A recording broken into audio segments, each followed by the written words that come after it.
네, 감사합니다. 저는 소개받은 충남대학교 약학대학의 최정우라고 합니다. 네, 반갑습니다.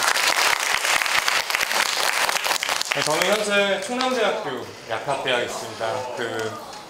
우리 광주도 정말 훌륭한 지방 거점 공립대학인 전남대도 있고 조선대학도 있지만 이제 대전에 위치해 있고요. 충남대학교 대전 유성 IC를 나오면 이렇게 멋진 교정이 펼쳐져 있습니다. 여기에서 저는 요 정도 위치에 안 보이지만 요 정도 위치에 지금 위치를 해 있습니다. 저는 이제 충남대학교를 졸업을 했습니다. 근데 태생은 광주에서 자라났고 그래서 이제 여러 지역을 선택할 수 있었지만 광주에서 제가 조금 아는 범위 내에서 여러분들께 전달을 해주면 좋겠다는 생각에 이렇게 광주 쪽으로 지원을 하였습니다. 자, 오늘은 이제 약물 상호작용과 관련된 얘기를 좀 해보려고 합니다. 청중이 초등학교부터 성인에 이르기까지 다양한 연령이기 때문에 되도록이면 자료를 최대한 쉽게 준비한다고 했습니다. 이걸 하면서 느꼈습니다. 얼마나 쉽게 설명하는 게 어렵다는 건지를 좀 뼈저리게 느꼈는데요. 그럼에도 불구하고 이해가 안 된다면 제가 부족한 탓입니다. 자, 약을 이제 왜 먹어야 하는지가 이제 고민이 되는 상황입니다. 첫 번째는 이제 몸이 아플 때 많이 먹겠죠. 그래서 치료를 하기 위해서 당연히 약을 먹을 테고요. 매년 우리가 이제 백신, 독감과 관련된 것들은 백신을 맞게 됩니다. 그래서 뭐 3가, 4가라고 하는 거는 얼마만큼의 타입들을 결국에는 커버할 수 있는지와 관련된 내용들일 거고 그런 것들을 미리 예방하기 위한 차원에서도 맞게 되죠. 그리고 내가 골다공증 위험이 있거나 뼈가 약하다고 한다면 칼슘 제제와 관련된 것들을 미리 먹음으로 인해서 건강 증진을 위한 목적으로도 이런 약들을 먹을 수가 있겠습니다. 자, 약을 먹을 때 이제 머리가 아프고 열도 나고 춥고 그 다음에 약을 잘 먹고 푹 쉬고 나왔더니 전부 다 낫게 되었어요. 이런 좋은 점만 생각을 한다면 우리가 그냥 약을 그냥 아무런 관리 감독을 받지 않고 이렇게 먹을 수밖에 없을 텐데 실상은 그렇지 않겠죠. 우리가 병원에 직접 입원을 해 있다라고 한다면 약으로 투여하는 경우보다는 주사를 맞는 경우가 많이 있습니다. 왜 그럴까요? 약을 안 먹고 맞아요. 혈관에 약이 바로 들어가기 때문에 약효가 빠르게 나타나기 위함 때문이에요. 근데 이제 우리가 약을 경구제제로, 경구라는 거는 입으로 먹는다는 그런 얘기인데 약을 입으로 먹게 되면 거쳐야 할 기관이 굉장히 많아져요. 식도도 거쳐야 하고 구강도 먼저 거쳐야 되고 식도, 그 다음에 대부분 약이 녹게 될 위, 그 다음에 소장과 대장에서 약이 흡수가 대부분은 될 겁니다. 그러면 이렇게 일부 환자에서는 특정한 약품들은 이런 위와 장관에서 부작용을 나타내요. 그러니까 속이 쓰리다든지 아니면 울렁거린다든지 토를 한다든지 구토를 한다든지 이런 것들이 나타날 수 있고요. 지금 이 친구 뭐 하고 있어요? 양을 103까지 했는데 아직 잠을 못 자고 있어요. 그죠? 이제 이렇게 저녁에 먹었을 때 이렇게 우리가 도파민 이런 얘기를 하잖아요. 그러니까 흥분 이렇게 신경, 뉴로트랜스미터나 신경 전달 물질이나 도파민과 같은 것들이 많이 이렇게 발현이 되면서 낮보다 저녁에 먹었을 때 이렇게 잠을 못 이루는 이런 수면 장애와 관련된 부작용이 나타날 수 있어요. 그리고 우리는 지금 생김새도 다르고 남녀도 다르고 연령도 다르잖아요. 그러한 여러한 다양성으로 인해서 또 약을 먹었을 때 부작용이 나타날 수 있는데 대표적인 게 스킨 부작용이에요. 이제 우리가 나이를 먹게 되고 또는 이제 몸 안에 이제 뭐 치킨이나 이제 성인분들 같은 경우는 맥주를 많이 먹게 되면 몸 안에 요산이 쌓이게 되거든요. 그게 많이 침착이 되게 되면 통풍이라는 질병으로 발현이 될 수가 있는데 그런 통풍약의 대표적인 치료제 중에 하나가 예를 들어 페록소스텐 이런 약들이 있어요. 그런 약을 먹으면 피부와 관련된 것들의 부작용이 굉장히 심해질 수가 있습니다. 자, 어떤 말씀을 드리려고 했냐면 약이 앞에 페이지처럼 항상 이렇게 필요하고 효과만 있는 것들이 아니라 이러한 부작용이 다양하게 나타날 수 있는 그런 말씀을 드리고 싶었습니다. 근데 이런 부작용들은 한 알씩 먹게 되고 의사 선생님들의 처방을 받아서 먹는 약들은 이런 부작용이 잘 컨트롤 될 수가 있어요. 상대적으로. 하지만 약들을 이제 우리가 같이 2개, 3개 나이가 많아지게 되게 되면은 우리가 다재병용이라는 어려운 표현을 씁니다. 많을 다 이제 여러한 제형들을 많이 병용한다 그래서 다재병용이라고 하는데 그랬을 때는 이제 우리가 퀘스천 마크들이 늘어나는 거예요. 자, 얘랑 결합을 했을 때는 과연 어떻게 될까? 얘랑은 어떻게 될까? 효과는 좋아질 수 있겠지만 부작용에 있어서는 어떻게 될까라는 것들이 많은 고민거리가 될 수가 있죠. 그래서 이제 여러 가지 정의들이 있지만 제가 내린 정의는 약물 상호작용이라고 하는 것들은 약과 약이 만났을 때 생기는 현상인데 물론 장과 단, 좋은 점과 나쁜 점이 있을 거예요. 좋은 점은 기존의 약물의 효과를 높여주는 것. 조금 쉽게 얘기를 하면 우리 코로나 때 전부 다 마스크 쓰고 다녔고 백신도 맞게 됐었고 말미에는 경구약이 치료제로 이렇게 출시가 되었어요. 상품명은 이제 팍스로비드라는 거였는데 그 안에는 이제 A라는 약과 B라는 약이 있었고요. 그 약은 A라는 약의 효과를 조금 더 높여주기 위해서 B라는 약을 같이 투여하는 어떻게 보면 좋은 작용을 하는 약이 되는 거예요. 그러면 A라는 약을 하루에 한 번만 먹어야 되는 그런 상황에서 A와 B를 같이 먹기 때문에 B로 인해서 A의 효과가 오랜 시간 유지될 수 있고 그럼 환자가 3일에 한 번, 5일에 한 번, 일주일에 한 번 그렇게 먹을 수 있는 좋은 작용을 나타내는 기전을 가지고 의도적으로 제약회사에서 만든 약이라고 할 수가 있어요. 하지만 나쁜 작용은 누구나 이렇게 나쁜 작용을 원해서 만든 약은 아니겠죠. 하지만 A라는 약과 B라는 약이 시중에 이렇게 출시가 됐어요. 자, 좋은 이제 의도를 가지고 출시가 됐어요. 지금 이제 젊은 친구들도 많고 하지만 이제 굉장히 큰 이제 성인이 됐을 때 고민거리가 하나가 살을 빼는 거. 특히나 우리나라 사람들은. 그래서 이제 많이 들어봤던 약이 바로 위고비라는 약이죠. 이제 위고비가 이제 FDA에서 출시된 지가 몇 년이 안 됐습니다.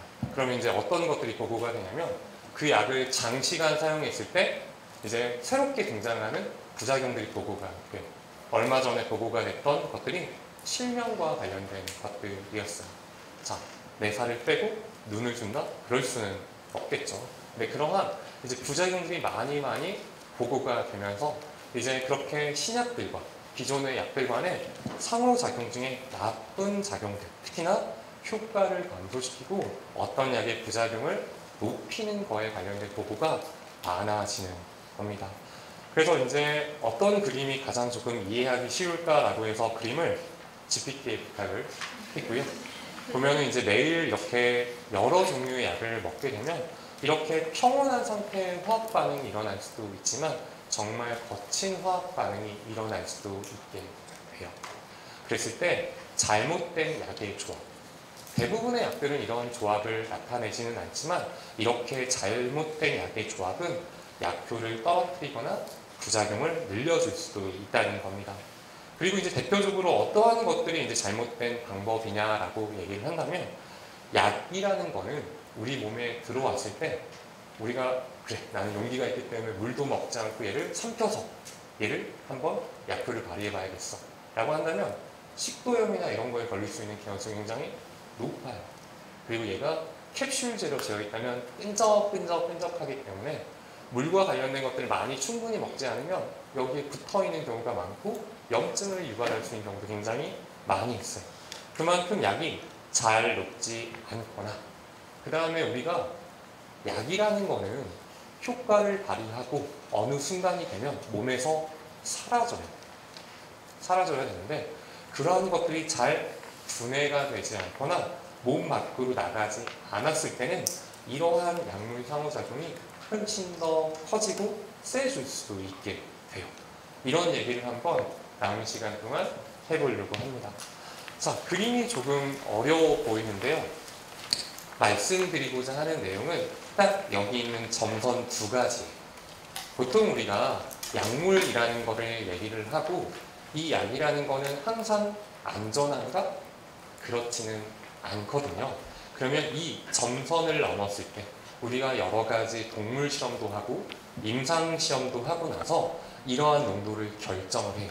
그래서 이 정도의 영역을 넘어서면은 효과가 충분할 거야.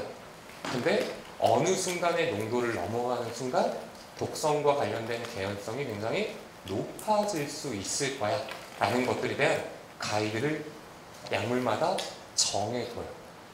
정하지 않은 약들은 어떨까요? 상대적으로 안전한 약일 거예요. 안전하다는 무슨 말일까요? 부작용이 없다는 얘기가 아니라 부작용이 나타나려면 굉장히 많이 먹어야 된다. 관리 감독 없이 많이 먹어야지만이 이 레인지가 굉장히 넓어질 수 있겠죠. 그런 약들은 어디에 주로 있을까요?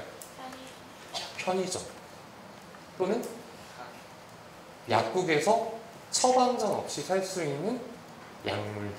그걸 보통 우리가 영어로는 OTC라고 합니다.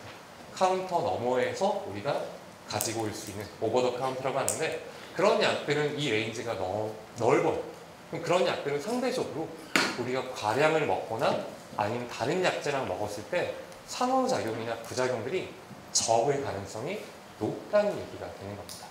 하지만 이렇게 좁은 약들, 우리가 병원에 가끔 입원하면 이제 간호사 선생님들이 이렇게 피를 계속 뽑아가서 그걸 뭘 할까요? 그냥 보관할까요? 아니요. 그러면 뭘 할까요? 그걸 어떤 거를 사람이 해롭게 나면 그거를 찾기 위해서. 뭐 맞아요. 그 방법이 뭐냐면 그 피 안에 있는 이 약물의 농도를 측정을 해요. 그래서 이 농도가 높냐 낮냐라는 거를 계속 모니터링을 한다는 건데 관찰을 하게 됩니다. 그래서 환자가 너무 용량이 농도가 높아졌네. 얘를 좀 줄여서 약효도 유지하고 독성도 낮춰야겠다. 근데 얘가 만약에 농도가 너무 떨어져 있네. 그럼 얘를 올려줘야겠네 라는 것들의 방식을 취하게 됩니다. 그래서 이러한 약들, 주로 여러분들이 복용하고 있는 약물들 중에서 이러한 레인지, 영역이 좁은 친구들은 굉장히 조심해야겠죠. 근데 그것들을 보통 누가 알고 있냐면 전문적으로 의사 선생님이나 약사 선생님들 또는 간호사 선생님들이 그런 것들을 알고 관리 감독을 해주고 있어요. 자, 하나의 사례를 가지고 왔어요. 이것도 챗GPT가 그려준 거고 제가 스토리를 한번 다 적어봤습니다. 자, 이제 철수가 감기에 걸렸고 이제 처방을 받았던 감기 약 중에 하나를 먹은 다음에 머리가 계속해서 아팠고 또는 이제 기침도 많이 나서 이제 기침약을 이제 처방받지 않은 집에 있는 종합감기약을 하나 먹었다라고 가정을 해보려고 해요. 근데 너무 졸리고 멍해졌대요. 지금 우리가 여러 가지 이제 약 중에 여러분들 처방전을 보면은 항히스타민제라는 것들을 그냥 총칭해서 불러요. 히스타민을 항이라는 건 한자어죠. 막는다, 길항한다, 억제한다 라는 뜻인데 히스타민은 이제 몸에서 분비되는 물질 중에 하나로 얘가 분비가 많이 되면 가렵거나 졸리거나 하는 것들이 이제 많이 이제 알러지나 이제 간지러움을 많이 유발시켜주는 그런 하나의 물질입니다. 그래서 이제 콧물이 나거나 재채기가 나거나 할 때 항히스타민제를 우리가 많이 복용을 하게 되죠. 근데 이러한 약물들은 주로 중추신경계, 뇌 쪽으로 많이 이렇게 약물이 이동하기 때문에 굉장히 졸리거나 어지럽거나 집중을 못하는 경우가 많이 존재를 합니다. 그리고 이렇게 철수의 사례처럼 기침이 계속 멎지를 않아서 집에 있는 종합감기약 중에 하나를 먹었는데 그 안에 이제 진해제라는 거는 기침을 멎게 해주는 약이거든요. 그 안에 이제 마약성 성분 중에 하나인데 용량을 줄여서 처방할 수 있는 것 중에 코데인이라고 들어있습니다. 그 코데인을 같이 먹게 되면 두 개의 약이 상가작용, 약효를 훨씬 더 높여주는 그런 기전을 발휘하게 되고요. 그래서 졸리거나 집중력이 저하되거나 어지러움이 나타날 수 있어요. 첫 번째는 이제 처방을 받았기 때문에 크게 상관이 없을 수 있는데, 두 번째 약이라는 거는 집에 이렇게 존재하고 있는, 또는 이제 항상 우리 상비약처럼 가지고 있는 약 중에 하나를 무심코 먹었을 때 벌어질 수 있는 일인 거죠. 근데 이제 위험한 기계를 다룬다든지 운전을 해야 하는 직업을 가지고 있는 군에서는 굉장히 이러한 것들을 조심할 필요가 있어요. 자, 두 번째는 이제 할머니랑 자몽 주스라는 사례인데, 이제 고혈압을 드시는 할머니, 매일 아침 이제 하루에 하나씩 드셨는데, 갑자기 이제 자몽 주스랑 같이 먹고 싶어요. 가끔 그럴 때가 있잖아요. 그죠? 물 대신에 이렇게 음료를 먹고 싶을 때가.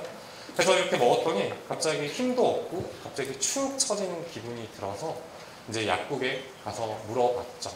내가 오늘 혈압약을 먹었는데 평소와는 다르게 이렇게 몸에 힘이 없어요. 기력이 떨어진 것 같아요. 그래서 이제 약사 선생님이 물어봐요. 뭐랑 같이 이렇게 드셨냐고 물어봤더니 이런 자몽 주스를 같이 드셨다고 해요. 자, 우리가 이제 고혈압 약도 대표적으로 계속해서 몸에 남아있을 수는 없기 때문에 몸을 이렇게 두둥실 떠다니다가 최종적으로 간이라는 장기에서 얘가 주로 대사, 분해가 돼요. 대사라는 거는 여러 가지 정의가 있겠지만 여기서 말하는 대사는 이 물질을 그렇게 피에 잘 녹일 수 있게끔, 그러니까 수용성, 물에 가까운 기질의 특징을 가질 수 있게끔 변화시켜요. 그럼 얘가 물에 넣고 잘 떠다니다가 소변을 통해서 나가거나 변을 통해서 나갈 수 있는 환경을 마련하는 거죠. 근데 이 자몽 주스는 이러한 약들이 간에서 분해가 되는 거를 조금 멈추거나 억제시키거나 아예 못하게 하는 그런 역할을 해요. 그래서 얘를 그냥 평소에 다른 약이나 이런 것들과 같이 먹지 않고 있을 때는 상관이 없는데, 이렇게 특이하게 간에서 어떠한 효소에 의해서 분해가 되어야 하는 약을 자몽 주스랑 먹게 된다면 이 고혈압 약이 간에서 분해가 되지 않고 오래 이렇게 남아 있는 거죠. 그러면 이제 하루에 아침에 한 번 먹는 가정이었는데 마치 어떤 시나리오처럼 하루에 2번, 3번 먹는 시나리오처럼 이렇게 펼쳐질 수가 있는 거예요. 자몽 주스 때문에. 그래서 귤과 관련된 이제 감귤이나 이런 주스들과 같이 먹을 때는 특히나 이런 간에서 주로 분해가 되는 약물들을 같이 복용하지 말라고 하는 겁니다. 그래서 여러 가지 서두가 있지만 약국 가면 항상 물과 함께 드세요, 식후에 드세요 하는 것들이 이러한 과정을 조금 잘라서 간단하게 말씀드리는 거라고 얘기할 수 있겠어요. 네. 자, 그래서 어떻게 보면은 방금 우리가 얘기했던 것처럼 철수 사례를 보면은 이렇게 감기약을 2개를 먹었을 때는 특정 감기약의 성분이 이렇게 농도가 올라갈 수가 있고요. 할머니 사례도 고혈압과 관련된 것들이 자몽 주스로 해서 녹색과 관련된 것들이 빨간색으로 변해서 폭식과 관련된 효과를 발휘할 수 있어요. 뒤에서 이제 하나의 예시를 말씀드릴 텐데, 특정한 약은 녹색에 있는 영역들을 파란색으로 옮겨버립니다. 그러면 어떻게 돼요? 농도가 줄어들어요. 그럼 이렇게 우리가 첫 번째 점선은 약효가 나타날 수 있는 어떻게 보면 최소 농도였는데 그거를 허들을 못 넘기 때문에 약효가 나타나지 않는 그런 상황에 나타날 수 있겠죠. 자, 약의 일백이라고 되어 있는데요. 이제 모든 약이 그렇진 않습니다. 이제 대부분이 우리가 먹는 약을 가지고 보통 얘기를 하기 때문에 먹는 약은 다음과 같이 흡수 단계를 거치게 돼요.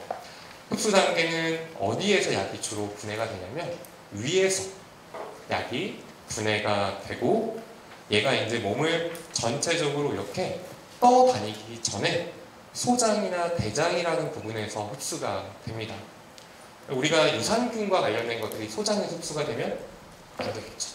걔들은 이제 제형적으로 얘를 특이하게 조금 만들어서 소장에서 이제 흡수가 되지 않고 대장 쪽에서 흡수가 될 수 있는 특정 제형을 만듭니다. 그래서 약대에서는 이제 물질을 개발하고 이렇게 특정한 조직이나 타겟에 분포가 될 수 있는 제형을 만들어요. 제형이라는 거는 얘가 캡슐이냐 아니면 일반 정제냐 또는 가루약이냐 시럽이냐 이런 것들을 의미를 하는 거고요. 그런 다음에 전체 몸을 이렇게 피를 따라서 고속도로 피를 따라서 쭉 떠돌아 다니다가 간이라는 곳에 도달을 하게 되면 얘는 이제 뭘 한다고요? 아까 얘기했던 것처럼 몸 밖으로 잘 나갈 수 있게끔 수용성화를 해주게 됩니다. 그런 다음에 소변이나 대변으로 몸 밖으로 배출되는 과정을 거치게 됩니다. 자, 그래서 이제 뒤에부터는 흡수와 그 다음에 분포 쪽에보다는 배설 쪽에 영향을 주는 약물 상호작용에 대해서 하나하나 얘기를 조금 해보겠습니다. 자, 약이라는 게 먼저 흡수가 잘 되려면요, 영어로 써져 있는데 이게 어떻게 됐어요? 이렇게 쪼개졌어요. 우리가 디스인테그레이션이라고 해서 우리가 이제 붕해라고 보통 표현하는데 얘가 잘게 부서져야 돼요. 그래서 우리가 표면적도 넓게 해서 이러한 위장관, 막을 잘 투과할 수 있는 환경을 만들어줘야 합니다. 근데 이제 반대로 우리 몸 안에 위나 소장에서 어떠한 특정한 환경에 의해서 얘네들이 그렇게 분해되지 않고 붕해되지 않고 뭉쳐있다고 한다면 어떨까요? 효과를 나타내기가 굉장히 어려울 거예요. 그런 환경을 한번 가정을 해봤어요. 우리가 멘토스나 콜라를 먹으면 어때요? 재밌죠? 재밌죠? 네, 재밌습니다. 왜 재밌을까요? 그냥 폭발하는 게 뭐, 접근하는 거지. 그쵸. 맞아요. 폭발하는 것도 멋있는데, 이 멘토스라는 게 우리가 씻고 삼켜서 맛있게 먹으려고 하는데, 이 콜라 안에 있는 이산화탄소 때문에 참을 수 없을 만큼 해서 이제 폭발하게 되죠. 마찬가지로 약이라는 게 어떤 환경에서 잘 녹거나 그 다음에 이제 분해가 될 수 있는 환경이 되어야 되는데, 이러한 콜라처럼 어떤 특정한 용맥, 액체에 의해서 잘 얘가 퍼지지 않거나 녹지 않는 환경들이 존재를 합니다. 하나의 예시를 가지고 왔는데요. 이 알마게이트라고 하는 거는 우리가 제산제라고 불리워요. 그래서 여기 영어로는 이제 안티엑시드라고 써 있는데, 얘는 이제 위산과 관련된 것들, 위벽을 어떻게 보면 겹겹이, 이게 제형으로 이제 벽을 쌓는다든지 아니면 위산을 중화시키는 역할을 하게 됩니다. 근데 그러려면 이 약이 먼저 잘 녹아야 돼요. 근데 지금 여기서 나와 있는 거는 물과 우유와 같이 먹었을 때 어떠한 현상이 일어나는지를 한번 비교해 보고자 하는 영상이에요. 한번 볼까요? 어떻게 될 것 같아요? 물이 더 잘 녹고 우유는 잘 안 녹을까요? 건더기가. 자, 한번 보겠습니다. 소리가 잠시만 클 수 있는데 소리는 굳이 필요 없으니까. 네.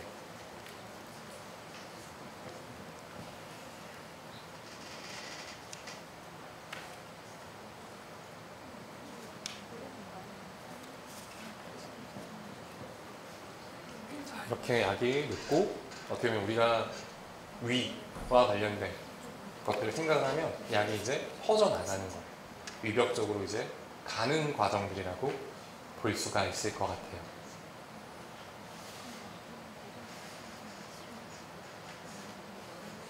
자, 하지만 이제 우유 같은 경우는 전혀 녹지 않고 그대로 덩어리져 있죠.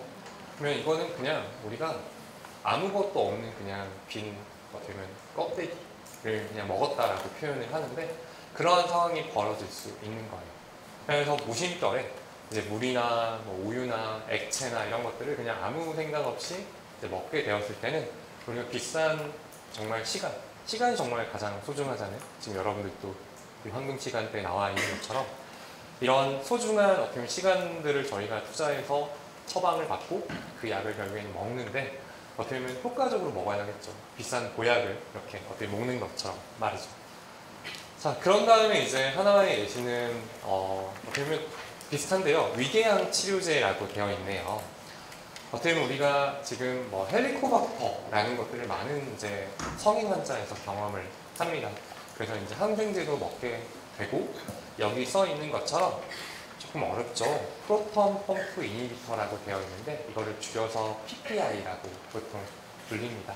그래서 나중에 한번 여러분들 처방전을 보고 친구나 아니면 가족 중에 내가 속이 너무 쓰려서 처방을 받아왔어 라고 했을 때 끝에 이제 에소메프라졸, 오메프라졸 이제 약들은 뒤에 이제 끝나는 그 형태들을 이름들을 통일시켜 놨어요.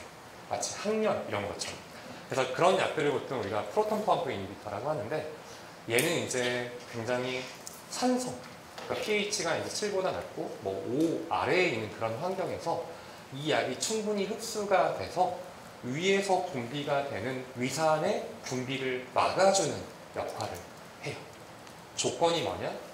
위산에 활성이 나타날 수 있는, 즉 산성이 굉장히 높은 상태의 환경에서 이 약물은 작용을 하는 건데요. 그래서 자세히 들여다보면 이 약은 공복에 복용하다라고 되어 있어요. 근데 이제 지금 나는 너무 속이 아픈데 그래서 먼저 밥을 먹어야겠어 라고 해서 밥을 먹고 이 약을 먹어버리면 위산이 나오는 것을 얘가 막아줄 수가 없게 되는 거거든요. 그래서 어떻게 보면은 어떤 약을 복용함에 있어서 앞에 슬라이드는 어떻게 보면 액체, 용매에 의해서 약이 잘 녹고 퍼져나가는 것을 설명을 한다면 얘는 이제 pH, 산성도에 따라서 또는 염기성도에 따라서 약의 기전 자체가 완전히 상이해져 버리는 그런 현상을 설명할 수 있는 그림이다라고 얘기해 볼 수가 있겠습니다. 자, 그 다음에 이제 나오는 친구는 간이에요. 자, 이제 영어로는 우리가 메타볼리즘이라고 보통 표현을 하고요. 주로 대부분의 대사가 우리가 장에서도 일어날 수가 있는데 간에서 일어나는 게 대부분입니다. 그래서 지금도 이런 말을 쓰는지 모르겠지만 간땡이가 부었다라고 표현을 하잖아요. 그건 굉장히 그 대상에게 위험한 표현이에요. 간땡이가 부으면 간이 작용을 잘 할 수가 없어요. 그걸 우리가 조금 다른 용어로 간경변, 간경화라고도 표현을 하는데 그렇게 되면 얘가 대사능이 어떻게 될까요? 떨어져 있어요. 그럼 어떻게 돼요? 똑같은 약을 먹어도 아까 할머니랑 자몽 주스처럼, 그죠? 이런 약의 대사가 되지가 않고 또 간에서 이제 생성이 돼 빌리루빈 같은 경우가 많아서 황달과 관련된 것들이 많이 발생할 수 있어요. 자, 그래서 이제 그만큼 간이라는 거는 굉장히 중요합니다. 네, 중요하고요. 그래서 간의 기능이 만약에 안 좋아진다면, 그 다음에 A라는 약과 B라는 약을 먹었는데 간의 기능을 낮추는 약이 있다면, 또는 반대로 높여주는 약이 있다면 어떻게 될지 한번 얘기해 보겠습니다. 자, 그래서 간의 기능이 안 좋아진다면 지금 보시면 간이 굉장히 힘들어 보이죠. 약물이 어큐뮬레이션, 축적이 되고요. 그래서 톡시시티, 독성을 나타낼 수 있는 개연성이 많이 높아져요. 그걸 조금 다른 얘기로 한다면 간 기능이 떨어져 있다. 이걸 어떻게 알 수 있냐면 병원에 가서 피 검사를 해 보시면 돼요. 그래서 우리가 AST, ALP라는 지표가 있어요. 그 지표가 40 이하이면 보통 우리가 정상이다라고 얘기를 하는데 그 수치보다 높아져 있다면 조금 간의 기능이 떨어져 있다라고 보통 우리가 얘기를 할 수가 있습니다. 자, 그래서 간의 기능이 떨어져 있다? 그러면 약물의 대사가 이렇게 덜 이루어진다. 그럼 약물이 체내에 오래 남아 있다. 그럼 약효가 원래 발현됐던 것보다 과발현, 커지게 된다. 그러면 이 약물이 가지고 있는 독성이 나타날 수 있는 확률이나 그러한 유발과 관련된 개연성이 높아질 수가 있겠죠. 자, 오른쪽에 있는 그림은 하나의 예시를 가지고 왔는데요. 하나의 이제 사례에서 간 기능이 이제 정상인 환자를 녹색이라고 하고, 그때 이제 우리가 패스팅이라는 거는 공복이에요. 밥을 먹지 않았을 때 글루코즈의 혈당 농도가 이렇게 유지가 됐는데 간의 기능이 점점 나빠지면 약이 더 효과가 세지게 되기 때문에 이렇게 글루코즈를 낮추는 효과가 점점 더 늘어날 수 있다는 하나의 논문 예시를 가지고 왔어요. 자, 그리고 그 다음 사례는 이제 간의 기능을 낮추는 약물을 함께 투여하면 어떨까요? 라는 겁니다. 우리가 면역 반응을 조절하는 약물이 여러 가지가 있어요. 우리가 면역 반응이라고 한다면 우리가 예를 들어 우리가 건성, 이렇게 겨울에 이렇게 각질 일어나고 껍질 벗겨지고 하는 그런 건성, 그 다음에 우리가 그 신장이나 간을 기능을 잘 못해서 이식을 받게 되면 처음에는 면역 반응을 조절을 해야 돼요. 왜냐하면 외부에 있는 장기들이 왔을 때 우리가 외부, 그러니까 폴린 어떻게 보면 오건이라고 장기라고 생각하기 때문에 얘 우리 몸에서 반응을 하거든요. 그러면 면역을 조절할 필요가 있는데 그때 많이 쓰는 약물이 바로 사이클로스포린이라는 약물입니다. 근데 이런 약물을 우리가 케토코나졸이라는 직균제랑 같이 쓰게 되면은 이 사이클로스포린이라는 약물이 대사가 되고 없어져야 되는 그런 기전을 저해를 시켜요. 그러면 어떻게 될까요? 간의 기능이 떨어지기 때문에 사이클로스포린이 하나를 먹었다라고 난 생각했는데 마치 두 알, 세 알 먹은 것처럼 이렇게 농도가 슝 하고 올라가는 듯한 현상이 생길 수가 있게 됩니다. 자, 그러면 자세히 말씀을 못 드리겠지만 사이클로스포린이 가지고 있는 약효는 더 높아지고 독성도 따라서 높아지는 현상들이 나타날 수 있겠죠. 지금까지 이렇게 약효를 낮추는 얘기는 하지는 않았었는데 지금 예를 들어 우리가 림파피신이라고 하는 우리가 결핵 치료제가 있습니다. 결핵 치료제라는 뭐 면역 조절제를 같이 쓴다는 상황이 이렇게 크게 많이 있지는 않을 테지만 이렇게 우리가 가정을 만약에 사이클로스포린을 같이 복용을 하다가 먼저 복용을 하다가 이렇게 림파피신이라는 약물을 같이 복용을 하게 되면요, 이 림파피신이라는 거는 간을 이렇게 엑설렌트 가속화시켜 마치 채찍을 시키는 것처럼 굉장히 빠르게 대사 활동을 이렇게 유발을 시키게 됩니다. 그러면 어때요?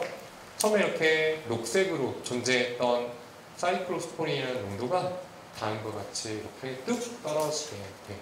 근데 얘는 면역 조절제라 그랬잖아요. 근데 얘 농도가 떨어지면 어떻게 될까요? 면역 조절을 잘 하지 못해요. 그러면 심각하게는 이식 거부 반응이라든지 이러한 것들이 나타날 수 있게 되죠. 그러면 이제 이런 약들은 항상 어떻게 될까요? 하루에 한 번씩 간호사 선생님이 이제 이 약을 먹고 있는 환자가 입원해 있다고 했다면, 그리고 아까 우리가 얘기했던 그 영역들, 효과와 독성에 관련된 영역들이 특히나 좁은 약물들, 사이클로스포린도 그런 약에 해당을 하는데, 그렇게 해당을 한다면 얘를 계속해서 하루에 한 번씩 모니터링을 하고 관찰을 하고 약의 용량을 바꿔준다고 얘기할 수가 있겠습니다. 자, 그래서 이제 간의 기능을 높인다. 그러면 A 약물에 나는 가만히 있었는데 B라는 애가 들어와서 채찍질을 하네요. 그래서 더 빨리 분해가 되고 A의 약효가 더 줄어들 수 있겠죠. 이게 지금 제가 앞에 서 있는 이유도 한국연구재단에서 이런 좋은 기회를 마련해 주신 거거든요. 저는 이제 한국연구재단에서 고맙게도 이제 과제를 하나 받아서 연구를 진행을 하고 있는데요. 그 연구의 주제가 임산부에서의 약물 상호작용을 예측하는 연구를 진행을 하고 있습니다. 인부에서는 보통 우리가 40주를 보통 세 등분으로 나눌 수가 있어요. 그래서 여기에 나와 있는 것처럼 트리 리스터라고 합니다. 트리가 3개잖아요. 3개의 등분. 그래서 1분위, 2분위, 3분이라고 하는데, 인부에서는 일반적인 우리 사람과는 다르게 대사 효소와 관련된 발현이 굉장히 이 분기마다 달라요. 그래서 1분기의 약을 먹었을 때와 2분기, 3분기 각각 약을 먹었을 때 선생님들이 그래서 아까 우리가 대사 효소가 바뀌면 어떤 일이 벌어졌나요? 효소가 빠르게 이렇게 촉진시키면 약이 농도가 훅 떨어지고 대사에 효소 농도가 간의 효소의 농도가 줄어든다고 한다면 얘를 오히려 분해가 안 되게끔 해주기 때문에 농도가 올라가는 것처럼 얘기를 할 수가 있겠죠. 보시는 것처럼 여기에 위에 있는 그림은 1분기, 2분기, 3분기에 각각의 간에 있는 약을 분해하는 효소의 그 농도에 관련된 비율의 변화예요. 어때요? 어떻게 보면 50% 정도 변화하는 그런 효소도 존재를 하고 있어요. 그리고 우리 몸 안에는 알부민이라는 걸 혹시 들어보셨나요? 알부민. 우리 이제 혈액 안에는 단백질이 존재를 하는데요. 이 단백질이 약을 굉장히 좋아해요. 그래서 대부분의 약물들은 이 알부민이라는 단백질과 결합을 합니다. 그러면 이제 결합을 하면 어떤 일이 벌어지느냐?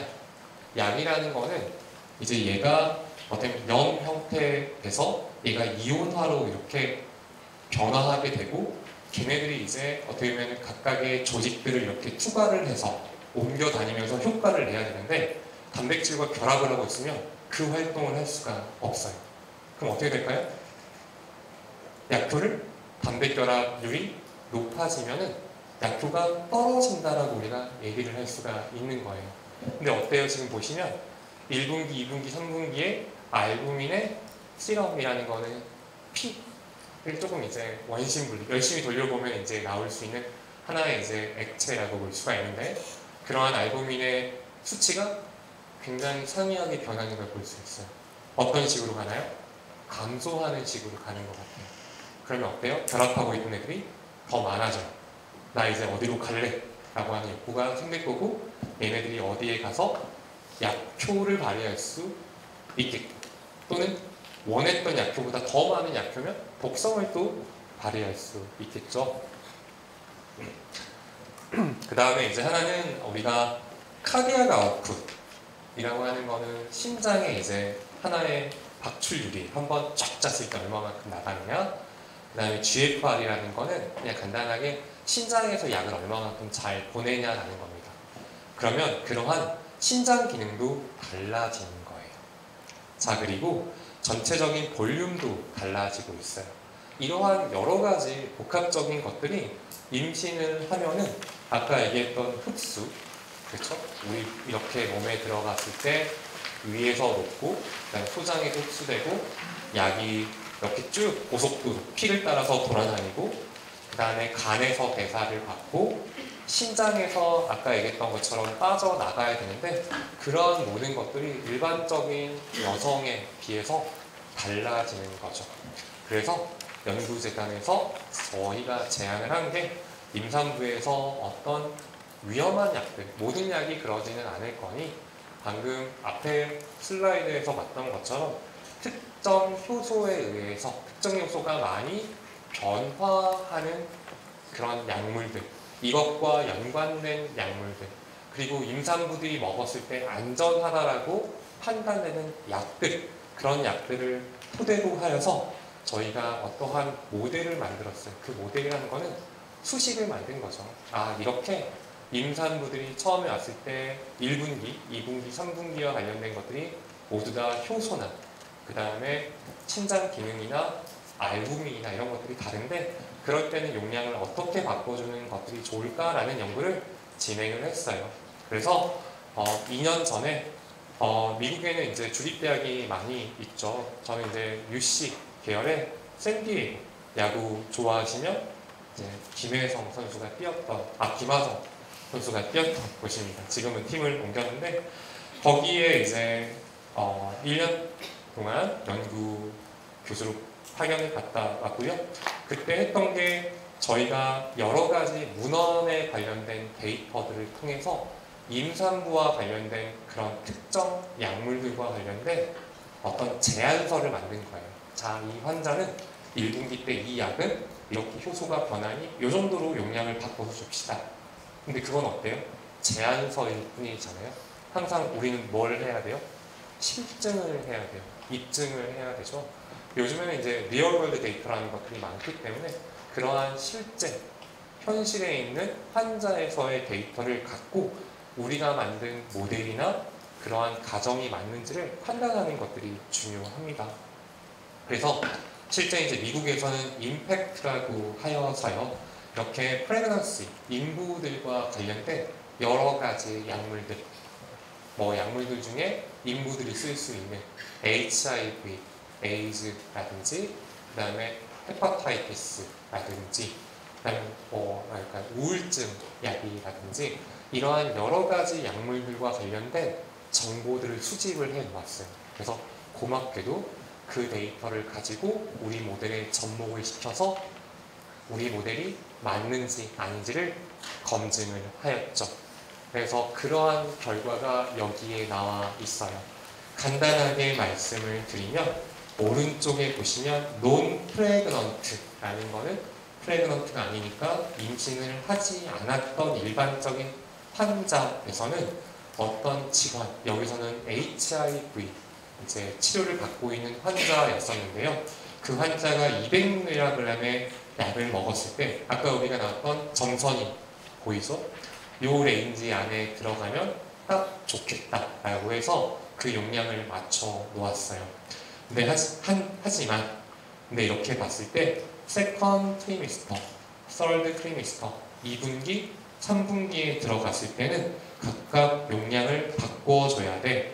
녹색이 바로 2분기, 이렇게 파란색이, 하늘색이 3분기였는데 이렇게 똑같이 200mg를 먹어버리면 어떻게 되냐면 이렇게 아래로 쭉 내려가게 된다 라는 것들의 보고가 있게 되었어요. 저희가 이제 실제 데이터를 맞춰봤을 때. 그래서 그러면 안 되지. 용량을 올려주거나 아니면 용량을 똑같이 하더라도 하루에 2번 투여한다든지 했을 때 이렇게 맞춰줄 수 있는 것들을 찾게 되었어요. 그래서 지금은 이제 이 모델을 가지고 실제 UCSD에서 실제 이제 환자들이 200mg 관련된 것들을 한 번 먹는 게 아니라 이제 2번 먹거나 아니면 용량을 증가해서 먹는 것들에 대한 적용을 하고 있고 실제 그 환자들이 이렇게 외래 환자, 밖에서 이제 입원해 있지 않고 오는 환자들 외래 환자라고 하잖아요. 이렇게 외래에서 통원 치료를 할 때 이렇게 한 번씩 체열을 하여서 이렇게 원하는 영역 안에 들어있는지 우리 모델이 맞는지에 대한 검증을 하고 있어요. 자, 그리고 이제 우리가 흡수와 관련된 얘기를 한번 해봤고요. 그 다음에 이제 간과 관련된 배설에 관련된 얘기를 해보았습니다. 이제 배설과 관련된 얘기를 한 페이지로 정리하는 게 굉장히 조금 위험하긴 하지만 한 장으로 이제 감히 말씀을 드린다면 우리가 이제 신장이라는 게 존재를 합니다. 저는 이제 학교 다닐 때 사보색 뭐 이런 식으로 외웠던 것 같아요. 사보책, 보호막 주머니, 페뉴, 그죠? 이런 이제 신장과 관련된 것들을 우리가 보통 신기능이라고 보통 총칭을 하게 되고요. 보통 신장 기능이 떨어져 있는 환자들은 마치 상호작용처럼 똑같은 약을 먹더라도 간의 기능이 떨어져 있는 것처럼 빠져나갈 수 없기 때문에 몸에 많이 남아 있을 수 있겠죠. 그러한 신기능이 떨어져 있거나 간 기능이 떨어져 있을 때 약물이 굉장히 위험합니다. 그래서 여러분들 그 구글이나 또는 네이버에 약학 정보원 또는 드럭 인포라는 것들을 쳐보고 아세트아미노펜, 타이레놀 아니면 여러분들이 지금 먹고 있는 약을 하나씩 검색을 해보면 전문의약품일 경우에 특히나 간 질환 환자, 신장 질환 환자에서 용법을 바꿔야 되는 케이스들이 가끔 언급이 되고 있어요. 그 약은 뭘까요? 얘네들은 간 기능이 떨어져 있거나 신장 기능이 떨어져 있으면 이렇게 간 대사가 이렇게 적게 되기 때문에 용량이 높아져, 농도가 높아져. 신장 기능이 떨어져 있기 때문에 농도가 높아지는 것들이 유의미하게 환자의 유효성, 안전이나 그런 효과에 영향을 줄 수 있는 약물들이 많아요. 여기서 이제 말씀드리고자 하는 거는 조금은 반대되는 케이스예요. 항생제 중에 우리가 페니실린 계열 항생제가 있습니다. 그래서 이 페니실린이라는 건 너무나 이제 유명한 약이고 약을 얘기할 때 등장하는 대표적인 이제 성분 중에 하나이죠. 이 페니실린이라는 거는 주로 신장을 통해서 배설이 됩니다. 근데 이제 의사들이 페니실린을 이제 용량을 이제 많이 쓰거나 아니면 아무리 자주 투여하더라도 원하는 아까 우리 점선 두 개, 효과, 부작용 그 영역에 도달하지 못하는 경우가 있어요. 그럼 얘도 아까 우리가 코로나 때 얘기했던 팍스로비드를 인위적으로 어떤 특정 약물이 얘의 대사를 저해시켜서 얘를 확 부스트 시키는 것처럼 얘도 마찬가지로 페니실린과 병용 투여를 해서 좋은 작용을 하는 상호작용을 만드는 그러한 역할을 해주는 게 있습니다. 우리가 통풍 치료제 중에 이제 프로베네시드라는 약물이 있는데요. 페니실린과 프로베네시드를 같이 써주면 신장으로 나가야 할 페니실린의 그 양이 확연히 줄어들어요. 너 가지마 라고 잡아두는 거죠. 그럼 어떻게 될까요? 페니실린이 신장에서 배설이 안 이루어지기 때문에 더 한 번 더 고속도로에서 빠져야 되는데 빠지지 못하고 서울까지 이제 가게 되기 때문에 계속해서 효과가 오래 유지되는 현상을 볼 수가 있어요. 그럼 어떻게 될까요? 이제 프로베네시드라는 약물이 이제 경구항생제인 페니실린의 효과를 연장을 해주고 또는 주사로 연장을 해주고 여러 번 투여해야 되는 그런 번거로움을 줄여주기 때문에 페니실린을 조금 오랜 기간에 한 번씩 투약할 수 있는 그런 장점이 생길 수가 있게 되겠죠. 자, 그리고 이제 이러한 것들도 있습니다. 이제 여러분들 보통 그 병원에 가서 처방을 받게 되면요. 이 친구 지난번에는 다른 병원에 갔고 아직 약이 좀 더 남았을 텐데 또 다른 병원에 와서 지금 이 약을 또 처방을 받았네? 그럼 이 두 약은 이렇게 방금 얘기했던 상호작용이 있을 수도 있고 특히나 우리가 NSAID, 비스테로이드성 이제 보통 우리가 소염제라고 보통 얘기를 하는데요. 그 약물들 같은 경우는 두 개를 먹었을 때 굉장히 간이나 신장이 안 좋아지는 케이스가 많아지거든요. 그럼 그것들을 모니터링을 해줄 수가 있어요. 시스템, 전산에서. 근데 이제 그렇지 않고 내가 편의점에 있는 약을 아까 철수 케이스처럼 일부러 먹거나 또는 우리가 한약제제와 관련된 것들을 먹게 됐을 때는 이런 관리 감독이 제대로 되지 않을 가능성이 훨씬 많겠죠.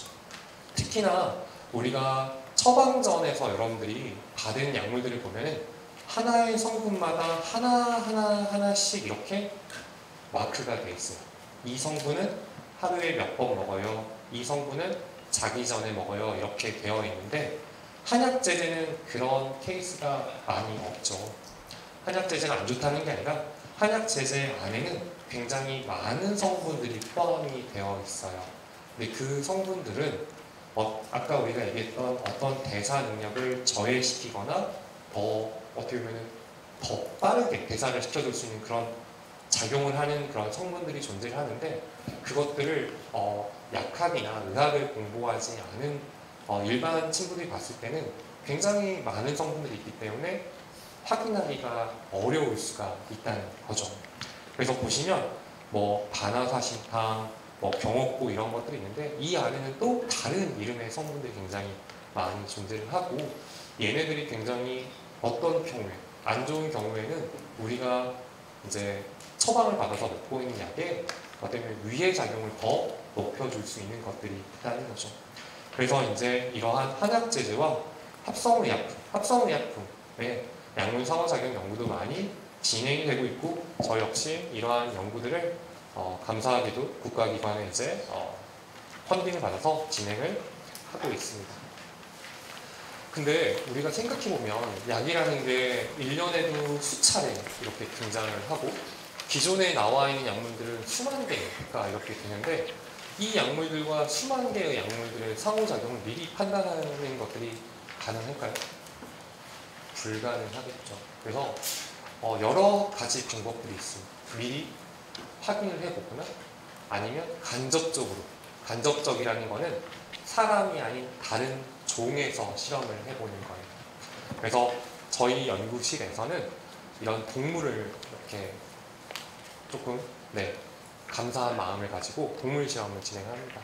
그래서 이렇게 레트, 주로 마우스를 통해서 이렇게 멍키나 독과 관련된 영장류로 스케일업을 해요. 이렇게 키웁니다. 우리가 동물에서는 어느 정도 농도를 가졌는데 이렇게 휴먼에서는 어느 정도 농도를 가질 거예요. 그리고 이러한 것들을 각각 약물마다 만들게 됩니다. 그럼 그 약물과 약물을 이렇게 조합을 했을 때 기존의 약물의 농도가 파란색이었는데 이거를 같이 병용을 하면 빨간색으로 변화할 거예요. 그러면 우리가 상호작용이라고 불리우는 그러한 기준이 있어요. 몇 프로 정도 이상 올라갔을 때. 근데 그러한 것들을 우리가 조금 경고성 메시지를 논문에 이렇게 수록을 하죠. 우리가 기존에 보고되지는 않았는데 이 A라는 약과 B라는 약을 썼을 때 우리가 동물 실험을 통해서 사람으로 이렇게 외삽을 해보니 이러이러한 결과가 나오기 때문에 주의해야 돼. 그리고 추가적인 임상 시험을 통한 검증이 필요할 수 있어 라는 실험들을 또 진행을 하고 있습니다. 그리고 이제 여러 가지 당연히 우리가 걱정하고 의심하고 하는 것들은 누군가는 시작을 했겠죠. 그래서 여러 가지 이제 국내, 국외 데이터베이스, DB를 만드는 이제 회사들이 그러한 정보들을 수집을 해 놓았어요. 그리고 수학자들이 이러한 것들을 조합을 해서 예측을 리얼월드 데이터를 미리 해주고 있어요. 그래서 구글링에 드럭 인터액션과 관련된 이제 프로버빌리티 이런 뜻으로 한번 검색을 해보면 굉장히 많은 팀들이 AI 기반의 또는 우리가 이런 수학 기반의 상호작용과 관련된 예측을 이렇게 보고하고 있습니다. 그래서 혹시나 이제 아마 이제 친구들이 커가거나 아니면 이제 자녀를 둔 이제 부모님들 같은 경우는 아이가 이 약을 먹는 게 적절할까 적절하지 않을까를 검색을 많이 해 보실 거예요. 점점 이제 좋아지는 툴들이 많아지고 있는데 근데 이제 중요한 건 뭐냐면 용량입니다. 무조건 A하고 B를 먹었을 때 효과가 상호작용이 있어 없어가 아니라 용량을 어떤 것들을 각각 먹었느냐가 굉장히 중요한 지표인데요. 그러한 것들이 이제 많이 업데이트가 되어가고 있습니다. 그래서 미국 FDA에서는 이러한 것들을 이제 조금 주의를 또는 이제 우려하는 마음에서 2000년대 초반부터 많은 이런 드럭 인터액션과 관련된 가이던스를 출간하고 있어요. 오른쪽에 보시면 굉장히 조금 복잡한 외계어가 써 있는데 신약 개발을 할 때 제약회사에서 우리 약물을 대표적으로 FDA에서는 너희 A라는 효소에 의해서 대사가 이 약이 많이 돼? 그럼 이 약하고는 상호작용 테스트를 미리 먼저 한번 해봐.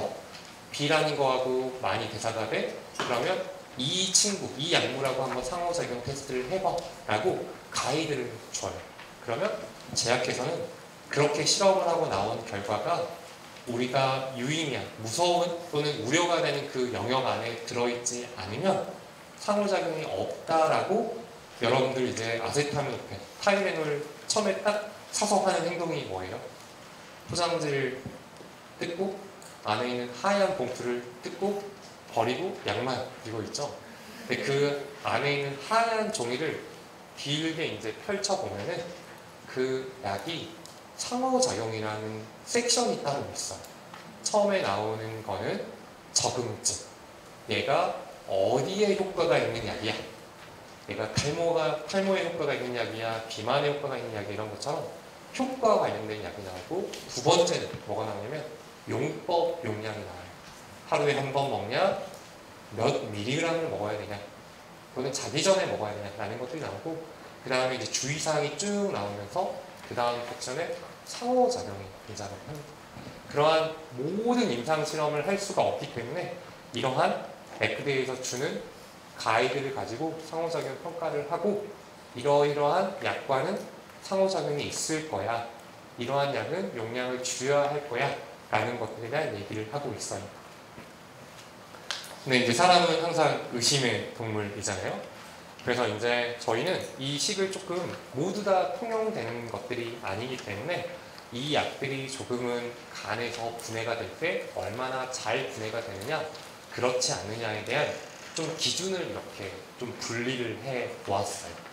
그리고 나서 이렇게 봤더니 FDA에서 줬던 것들은 요 지금 영역, 안에 들어가는 것들이 어때요? 좀 벗어나 있는 친구들이 많은데 우리가 했던 연구, 빨간색 연구는 이렇게 안에 들어가 있는 연구가 많게 되죠.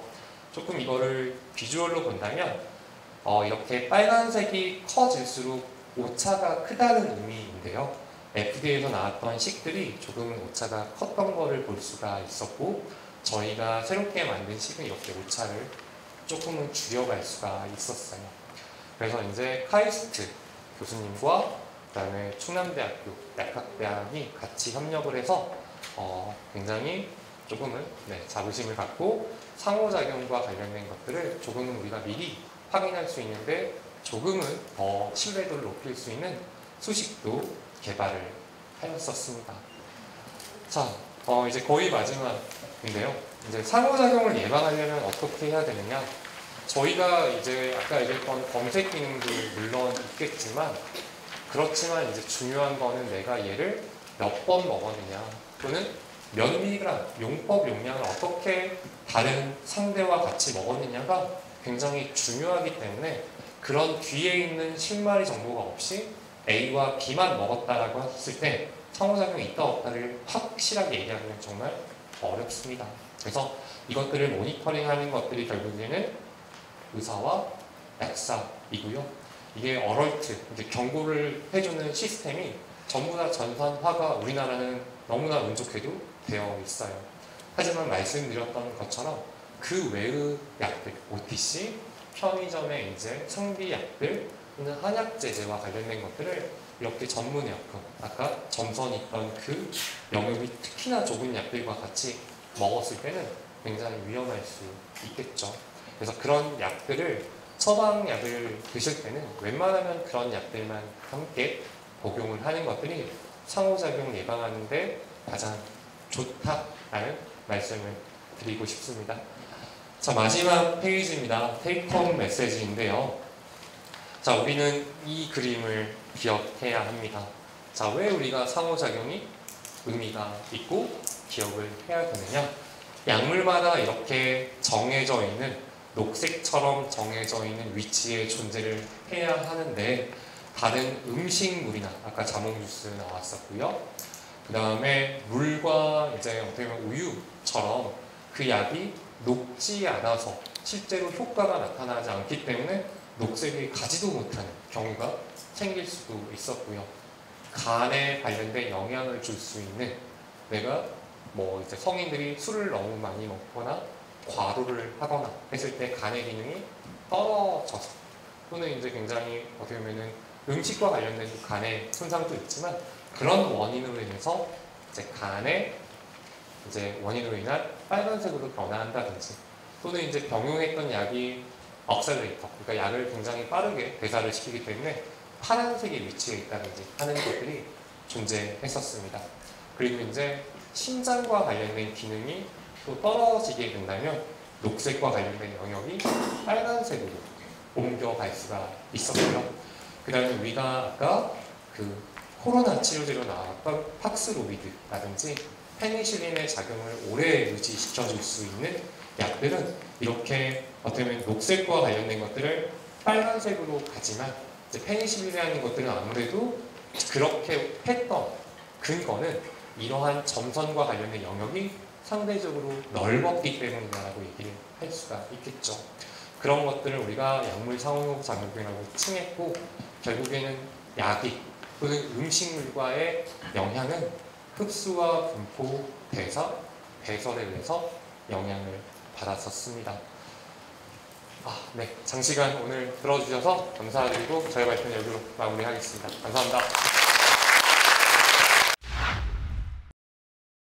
건주 성화고등학교 2학년 박남혁입니다. 첫 번째로 약을 바로 삼키지 않고 씹거나 입에 머금고 있다 삼키면 혹시 건강에 문제가 생기나요? 두 번째로 약을 삼키는 걸 어려워하는 사람들이 있는데 약을 삼키기 쉬운 방법은 없나요? 네, 질문 감사드립니다. 자, 이거는 이제 어떻게 보면 제형과 관련된 문제예요. 자, 우리가 그 약을 이제 먹고 몸에서 이제 얘가 들어가야 하는데요. 제형의 종류는 굉장히 많아요.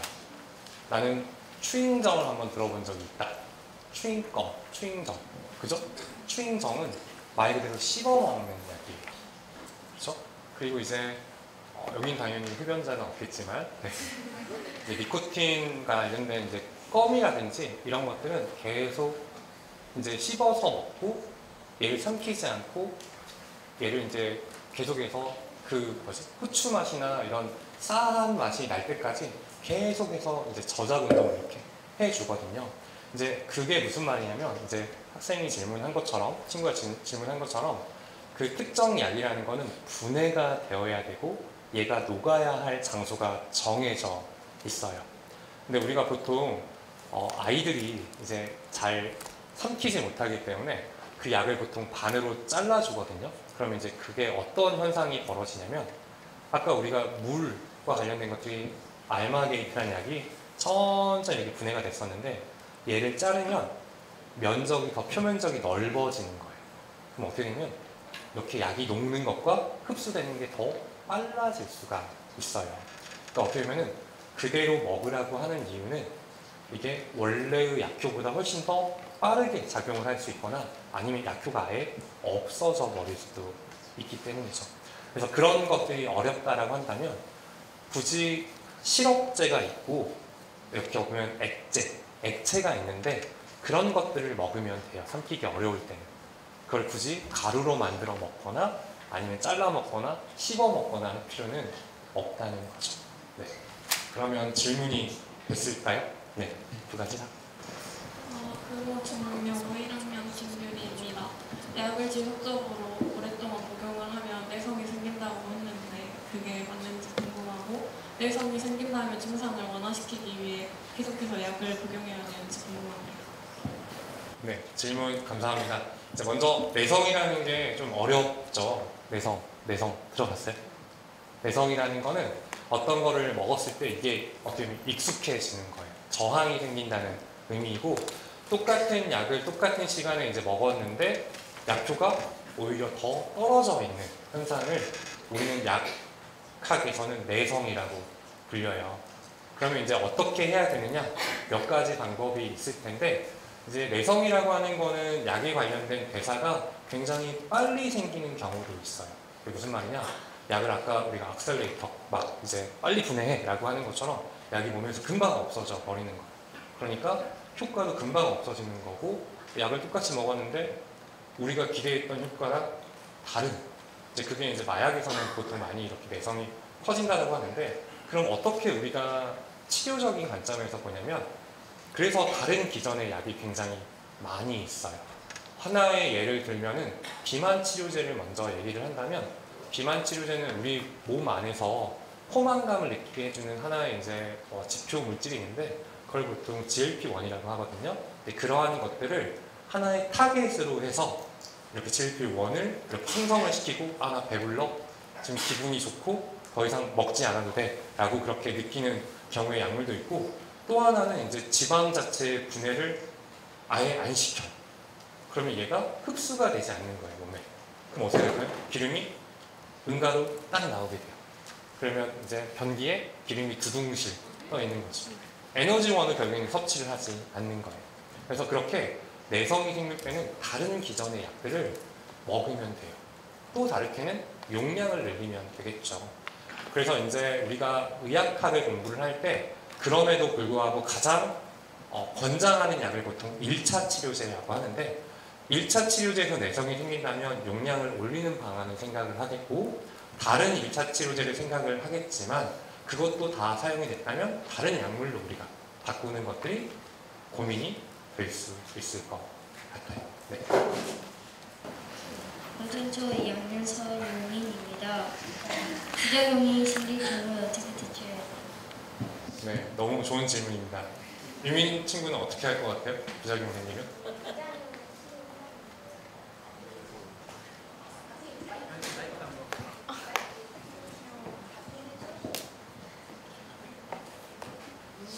미래의 약사 서유민 연구원님. 아 마이크는 두렵다. 아, 네. 그래요. 맞아요. 두렵죠. 부작용이 생기는 거는 굉장히 이제 두려운 거고, 그랬을 때는 바로 이제 엄마, 아빠에게 얘기를 해야 돼요. 그 말은 이제 무슨 말이냐면 참으면 안 되는 거예요. 그러니까 부작용이라는 게 굉장히 나타날 수 있는 가능성이 낮아요. 그래서 아까 얘기했던 그 하얀색 종이를 보시면 그게 이제 거기 안에 부작용의 발생 확률이 나와 있거든요. 근데 그 확률 중에 내가 그 대상일 수 있는 거예요. 그리고 우리가 요즘에는 이제 알러지 테스트를 다 병원 가서 할 수가 있잖아요. 진드기 알러지가 있다든지, 그 다음에 이제 어떻게 약물 계열의 알러지가 있다든지 그런 식으로 확인할 수 있기 때문에 그러한 확인이 되어 있지 않고 약을 먹었을 때 약물 알러지일 수도 있고요. 아니면은 이제 그 약물로 인한 그 몸에 이제 다른 피부나 이런 쪽에 자극이 올 수 있는 알러지일 수도 있어요. 그래서 그때는 바로 문헌 검사를 해보는 것보다 엄마, 아빠한테 얘기를 하거나 아니면 병원에 가서 약을 바꾸는 게 어떻게 보면 가장 좋은 방법일 것 같아요. 네. 저는 이제 학부모 네. 엄마인데 저희 가족이 좀 알러지가 많은 편인 것 같아요. 그래서 저 같은 경우에는 이제 급하게 외출을 했다가 이제 비염이 갑자기 터져서 이제 친구가 이제 지르텍을 갖고 있어서 얼른 그걸 먹었는데 평소에 지르텍을 먹어본 적은 없고요. 그걸 이제 먹었는데 한 반나절 동안 눈앞이 뿌옇게 흐려졌었거든요. 이제 운전을 해야 되는데 이제 못하고 계속 기다리고만 있었는데 이럴 때 이제 좀 뭐 희석을 한다던가 급하게 병원에 갈 수 없는 상황도 사실 있는데 그럴 때 이제 제가 할 수 있는 방법 같은 건 없을까요?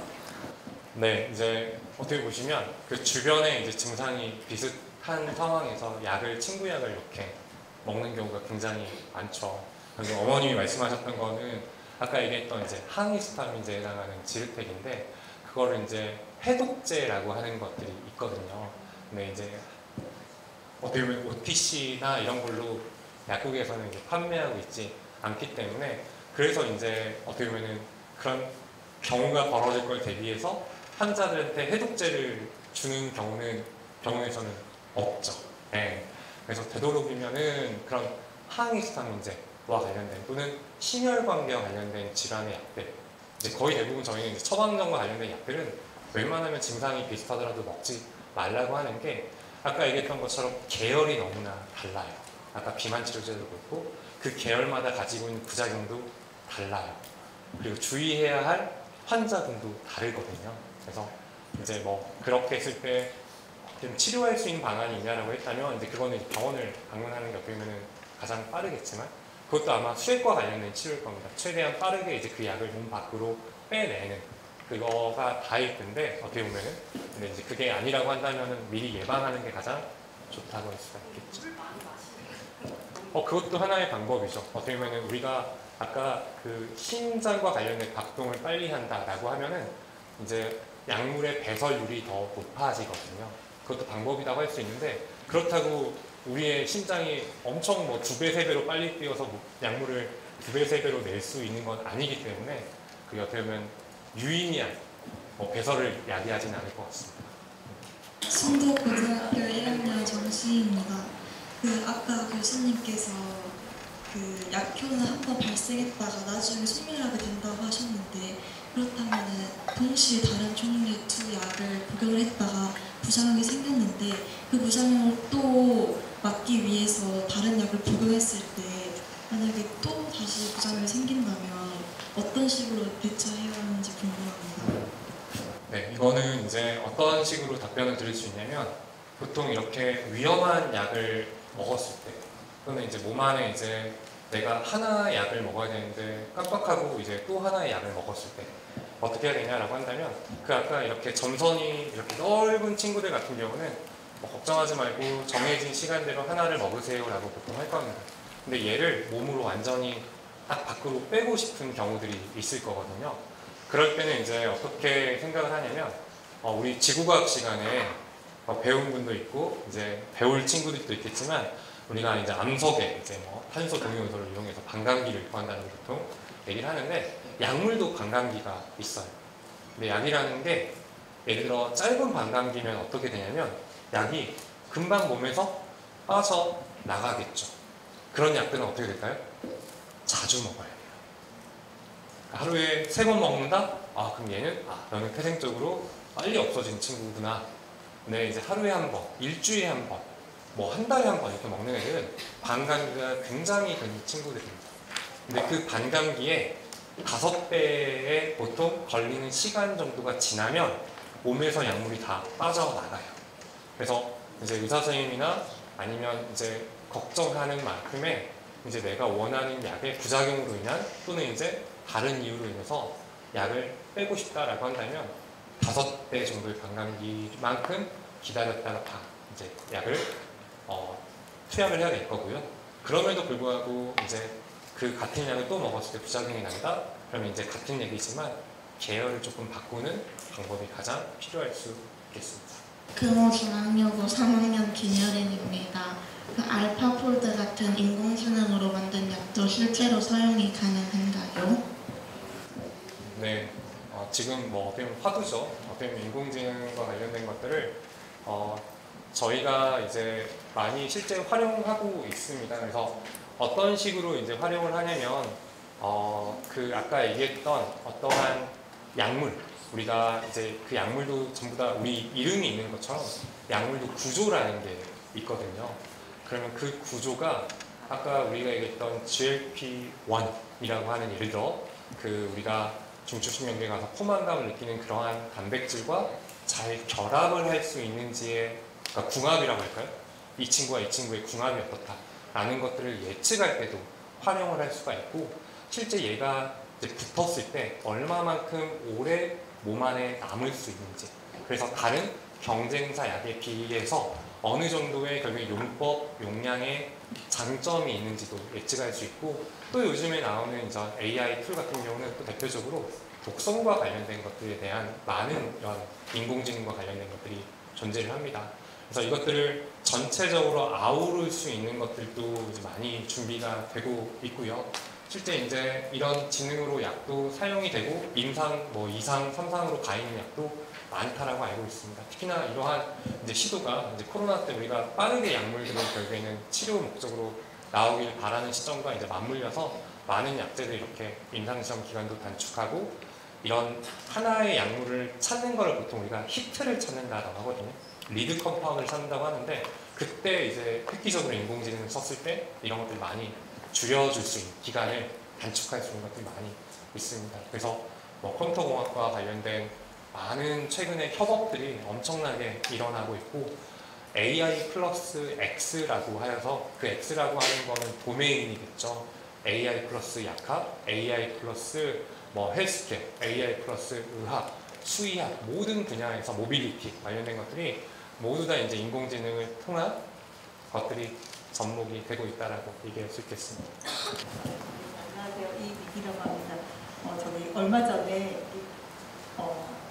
아이 친구한테 할머니라는 이야기를 들어가지고 충격을 받아서 한참 이렇게 노화 업데이트를 검색하다 보니까 이게 나왔더라고요. 이제 필름제, 우리가 보통 생각하기에는 약은 뭐 시럽이나 알약이 들어있잖아요.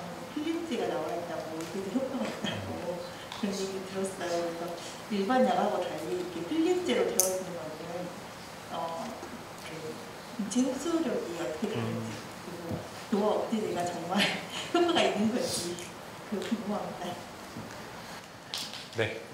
질문 감사합니다. 먼저 이제 효과가 있냐라고 하는 거는 이제 많은 임상시험이 계속 진행이 되고 있어요. 그래서 이제 근노화와 관련된, 요즘에 이제 키워드가 노화와 관련된 것들이 굉장히 많이 있어서 근소실과 관련된 그런 약제들 또는 이제 노화와 관련된 약제들이 많이 나오고 있는데, 아직까지는 ING 일단인 것 같습니다. 두 번째, 이제 필름 제제와 관련된 것들은 몇 가지 제제가 있어요. 그게 이제 그 환자들이 굉장히 통증을 많이 느끼게 되면 이제 마약성 진통제라는 것들을 투여를 하는데, 어떻게 보면 이제 그 펜타닐과 관련된 지금 미국에서 굉장히 이슈가 있는 그것들도 이제 패치로 나와 있거든요, 필름으로. 근데 걔들을 붙이면 일정한 속도로 얘가 몸 안으로 방출을 시켜주는 작용을 합니다. 그래서 어떻게 보면 환자가 움직임이 조금 불편하거나 아니면 약을 먹는 거에 있어서 시간을 루틴하게 지킬 수 없거나 기억을 조금 할 수 없는 그런 상황의 환자들이라면 필름 제제를 통해서 이렇게 규칙적으로 약이 들어올 수 있는 환경을 만들어주는 것들이 좋을 것 같아요. 그래서 니코틴과 관련된 것도 패치 제제가 존재하고 여러 가지 제형들이 이렇게 존재를 하고 있습니다. 네. 대승여고 1학년 탁도영이고요. 약국 갈 때 약을 처방받으면 식후에 먹어라, 식전에 먹어라라고 하는데 그게 차이가 있는지 궁금해서 질문을 했습니다. 네, 이거는 정말 굉장히 많이 듣고 이제 답을 주는 이런 질문 중에 하나인데요. 대부분은 이제 식후입니다. 그 식후라는 게 왜 식후냐면 임상 시험을 보통 진행을 할 때 식전 실험과 식후 실험을 이제 진행을 했을 때 크게 유의한 차이가 없으면 보통 식후 복용을 보통 권장을 합니다. 근데 이제 식전과 관련된 것들은 이제 어떻게 게 있냐면 공복에 먹거나, 그래서 아까 우리가 얘기했던 것처럼 이제 프로톤 펌프 이니비터라는 이제 헬리코박터 치료제와 관련된 것들은 이렇게 식전에 먹어야지만 얘가 위산 분비를 저해할 수 있습니다. 그래서 기전적으로 그렇게 식전에 먹어야 하는 약이 있고요. 그 다음에 우리가 한국식 식이와 그 다음에 미국식 식이와, 그러니까 고탄, 탄수화물이 높고 지방이 높고 이런 거에 의해서 흡수가 또 다른 경우도 있고요. 그 다음에 이제 페노피브레이트라는 그런 약물들 같은 경우는 음식과 먹어야 흡수율이 높기 때문에 반드시 음식과 같이 복용하라라고 보통 얘기를 합니다. 그리고 식도염이나 이제 인후염이나 또는 위장관계 부작용 굉장히 심한 약물들은 웬만하면 식후에 먹어서 이런 위산의 자극으로 인한 속쓰림이나 이런 것들에 조금 덜 부담을 느낄 수 있도록 해주거든요. 그래서 각각 원인이 다를 수 있지만 식전에 먹으라는 약의 이유와 식후에 먹으라는 약의 이유는 분명히 존재를 하고 있기 때문에 그걸 따르시면 됩니다. 그리고 이제 자기전 이런 약물들 같은 경우는 보통 이제 아침에 깨어났을 때 너무 그 약을 먹었을 때 힘들거나 하는 그런 작용들이 있고, 그 다음에 이제 우리가 불면증과 관련된 것들을 야기하기 때문에 그것들을 이제 아침, 점심, 저녁이나 자기 전에 나누어서 해주는 그러한 용법 용량과 관련된 차이점도 있다라고 이해해 주시면 될 것 같습니다. 네, 저도 꿈이 이제 굉장히 많았고요. 여러 가지 이제 직종이 전부 다 훌륭한 직종인 것 같습니다. 그리고 이제 그럼에도 불구하고 이제 제가 지금 약학계에 있는데 약학에서는 굉장히 다양한 학문들을 배우고 있어요. 물리, 과학, 생물, 그다음에 수학, 그다음에 요즘에는 이제 데이터 베이스와 관련된 기반의 연구들도 많이 하는데 그러한 준비가 되어 있으시면 굉장히 많은 연구를 할 수 있는 게 또 약학 분야라고 생각이 됩니다. 반드시 신약 개발뿐만 아니라 환자와 관련된 치료라든지 또는 이제 그와 관련된 우리가 도움을 준다든지 또는 이제 요즘에 협업 연구를 많이 하고 있기 때문에 그러한 미래의 좀 훌륭한 학생으로 성장하시고 그다음에 좋은 인재로 자라나길 바랍니다. 감사합니다.